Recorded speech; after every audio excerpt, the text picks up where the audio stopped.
मनोज तिवारी हमारे साथ जुड़ गए, बीजेपी के नेता। मनोज जी, अभी हालांकि देखिए कांग्रेस पार्टी आरजेडी ये कह रही है कि अभी ये 9:30 पौने 10 हुआ है, अभी बहुत जल्दबाजी है, लेकिन क्या बधाई स्वीकार करेंगे आप मेरी, लड्डू खिलाएंगे क्या?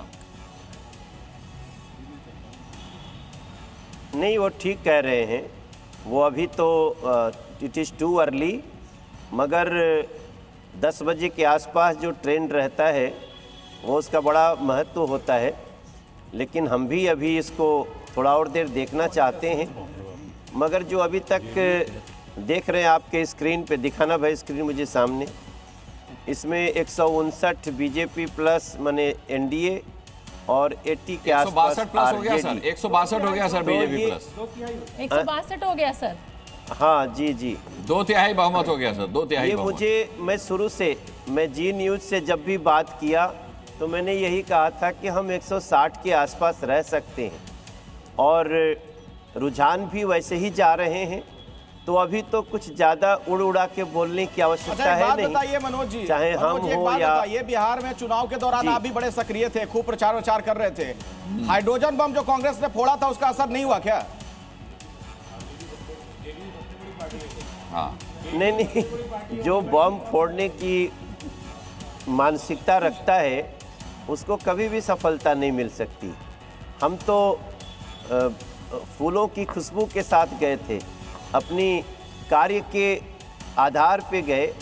तो जो पहले ही से बम फोड़ने की बात करता हो, भविष्य में क्या करेगा आप समझ सकते हैं। मनोज जी, बम की बात फिलहाल, तो बिहार के प्राइड बम के की साथ बात छोड़ दीजिए, लेकिन फिलहाल स्क्रीन देखिए, स्क्रीन में एक नया बम फुट रहा है। बीजेपी से आगे हो गई है जेडीयू, आपकी सहयोगी। बीजेपी से दोनों ने बराबर सीटों पर लड़ा ना, 101 101। जेडीयू इस वक्त 76 सीटों पर आगे हो गई आपसे, मतलब बड़े भाई की भूमिका में आ रही है। अरे भैया, वो पहले से बड़े भाई की भूमिका में है, और घी चाहे ए थरिया में गिरे चाहे वो थरिया में गिरे। मनोज जी, आप मुझे ये बताइए कि सबसे बड़ा करिश्मा जो है, सबसे बड़ा चमत्कार जो इन आंकड़ों के रूप में सामने आया है बिहार में, वो कौन सा मुद्दा रहा जिस पर आपको लग रहा है कि बिहार की जनता 20 साल की एंटी इनकम्बेंसी के बाद भी आप ही के साथ खड़ी हुई है? शोभना जी, मेरा मानना है मोदी जी और नीतीश जी की जोड़ी, मोदी जी और नीतीश जी की जोड़ी, चिराग पासवान जी, उपेंद्र कुशवाहा और मांझी जी का साथ, ये अपने आप में इतना बड़ा विश्वास पैदा करता है। बिहार के दिलों में जो विश्वास पैदा हुआ है ये उसका परिणाम है। लेकिन मनोज जी, कहा यह गया अंदर खाने के दोनों ही नाखुश हैं, दोनों ही नाखुश हैं मनोज जी, और दोनों ही कह चुके हैं सार्वजनिक मंच पर ये बात। ये तो नहीं, ये विपक्ष कहता था, ये महागठबंधन के लोग कहते थे, क्योंकि वो बराबर हमारे एनडीए में फूट डालने की कोशिश करते थे, मगर हमारे लोग बहुत सावधान थे, सतर्क थे, सजग थे। हमारा विश्वास आपस में इतना बढ़ चुका है कि उस विश्वास से जो प्रकाश मिल रहा है बिहार की जनता को। अच्छा मनोज जी, विजय सिन्हा पीछे चल रहे हैं लखीसराय से, क्या कहेंगे, वो आगे निकलेंगे क्या? हाँ, आगे निकलेंगे, वो आ जाएंगे। लेकिन जन सुराज को लेकर भी मनोज जी मेरा सवाल है। प्रशांत किशोर, हालांकि बीजेपी शुरुआत से कह रही थी कि प्रशांत किशोर जमीन पर नहीं है, प्रशांत किशोर कुछ नहीं कर पाएंगे, लेकिन ये जो चुनावी पंडित हैं उनका कहना था कि साहब बीजेपी का वोट जनसुराज पार्टी काटेगी। प्रशांत किशोर को लेकर आपका क्या आकलन, क्या पहले भी यही था जो आज है? जी बिल्कुल, जनसुराज पार्टी वोट काटने के लिए ही आई थी और उसने नुकसान किया है, वरना ये टैली हमारी 180 के ऊपर जाती इस बार।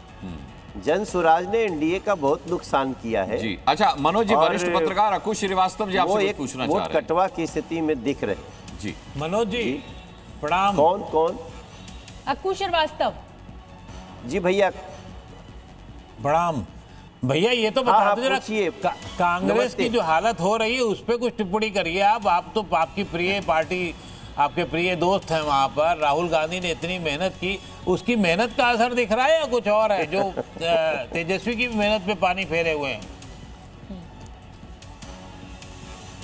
देखिए, जो छठ माँ को ड्रामा बताएगा उसका कल्याण कभी नहीं हो सकता। छठ माँ का अपमान करने वाले का बिहार के लोग क्या स्थिति लाएंगे वो आप देखिए शाम तक टैली। मनोज जी, अभी तो मैं कुछ ज्यादा नहीं बोलना चाहता तैयार हैं आपसे। सवाल नहीं है, मैं पूछता हूँ ना। अच्छा, अरे मनोज जी, हाँ बताइए। बड़ा अच्छा राम गाना कृपाल गाए भाई। आप। मुकेश बोल रहा हूँ मैं समझ गया था कि आपके तरफ से गाने की फरमाइश आएगी। आप कोई नहीं करता तो मैं पूछता और कि उसके मनोज साथ- तिवारी जी, क्या ये गाने की फरमाइश करने का सही मौका है? गाना नहीं गाए सुनूंगी ना आपसे। गाए, पर इतना अच्छा गाना गाया था आपने, हाँ हम बिहारी हैं जी। तो अब क्या बिहार में अच्छा रिजल्ट आ रहा है? इससे पहले भी एक फिल्म स्टार बिहारी बाबू के नाम से फेमस रहे, मगर बिहार की राजनीति पे उनका कोई मतलब योगदान नहीं दिखा। क्या अब आपकी भूमिका बिहार में उस तरह से देख रहे हैं आप? जो गाने में तो आपने कहा ही था, अब दिल्ली से बिहार की तरफ।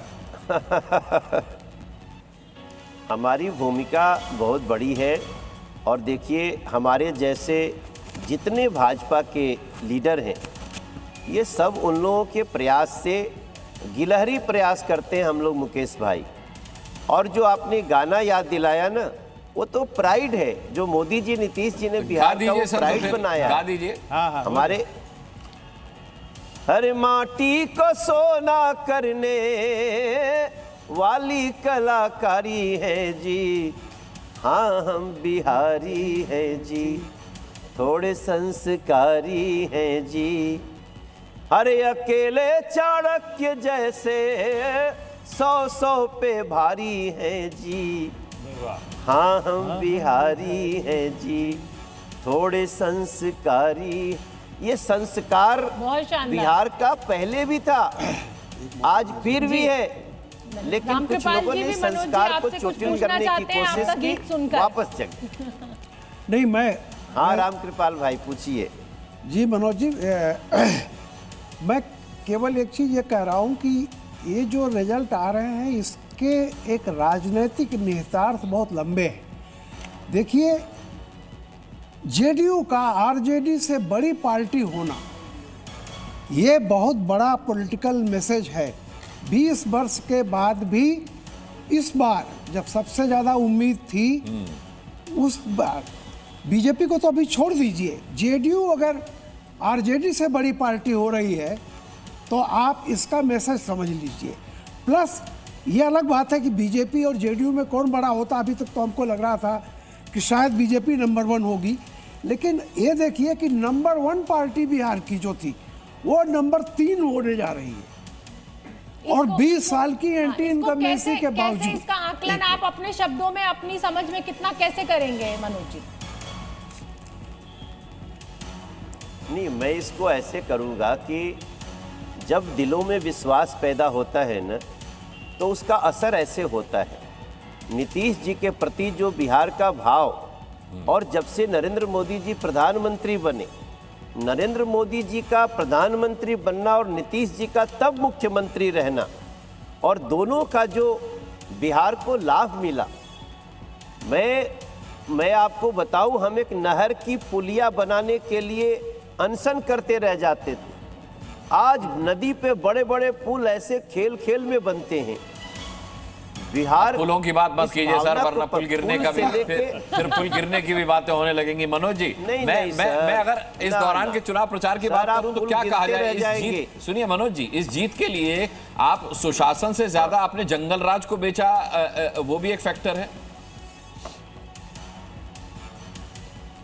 देखिए, ये गुड गवर्नेंस की ही जीत दिख रही है, जो भी रुझान हो रहा है। जंगल राज हमने थोड़ी कहा, जंगल राज तो स्वयं तेजस्वी बाबू ने, साहबुद्दीन अमर रहे, उसी दिन उन्होंने बता दिया कि हम जंगल राज थे और रहेंगे।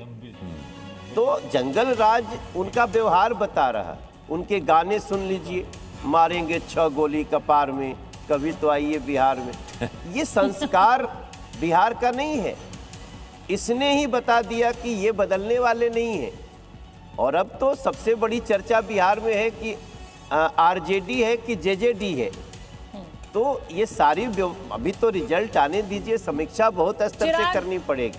चिराग जो लोग पासवान का अपने भी घर यहाँ को पर नहीं जिक्र संभाल करना पाए, जरूरी हो जाता है, क्योंकि देखिए लोकसभा में उन्होंने अच्छा प्रदर्शन किया, इस बार काफी नाराजगी जाहिर करके भाई किसी भी तरीके से उन्होंने सीटें भी लड़ी और 13 सीटों पर अब वो बढ़त बनाए हुए हैं। तो चिराग पासवान के लिए आप क्या कहेंगे, उनकी पार्टी के लिए क्या कहेंगे?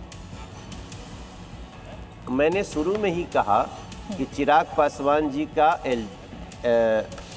लोजपा रामविलास, उपेंद्र कुशवाहा जी का आरएलएम और मांझी जी का साथ, ये एनडीए को बहुत विशेष बनाता है शोभना जी।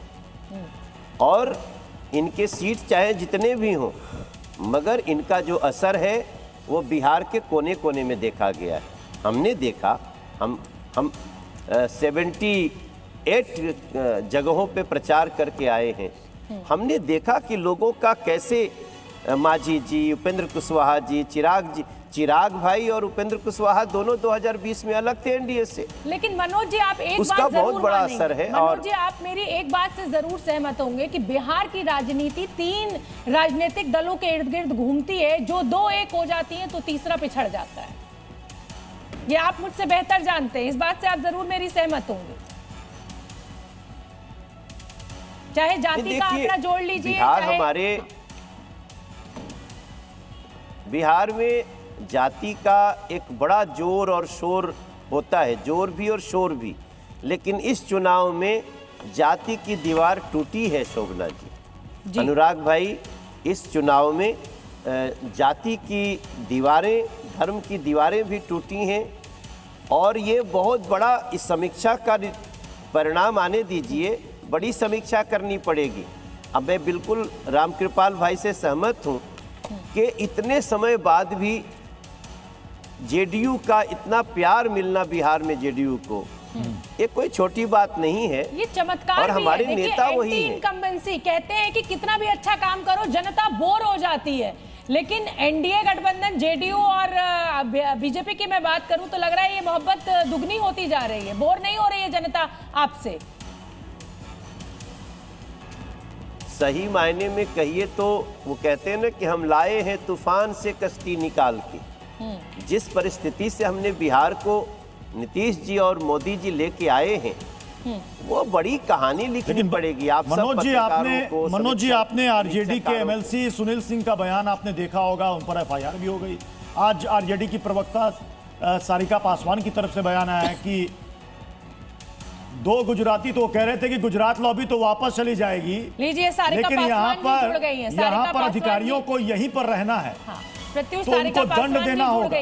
तो क्या इस नतीजे के बाद कुछ बड़ा बवाल बिहार में होगा क्या मनोज जी? नहीं, देखिए, हम लोग तो ये जो बयानवीर लोग हैं उनको इग्नोर करके ही चलना पड़ेगा।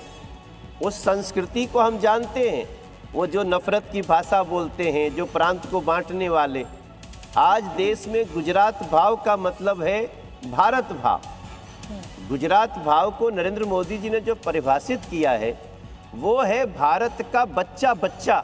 ठीक है मनोज जी, मनोज जी, भारत आपको एक और खबर भी देना हमारे साथ चाहती हूँ। मौजूद है। मैं आपको खबर सारिका देना जी से मैं चाहती सवाल हूँ। पूछना चुनाव चाहूंगा। आयोग की, अखिलेश कुछ बोल रहे हैं शायद।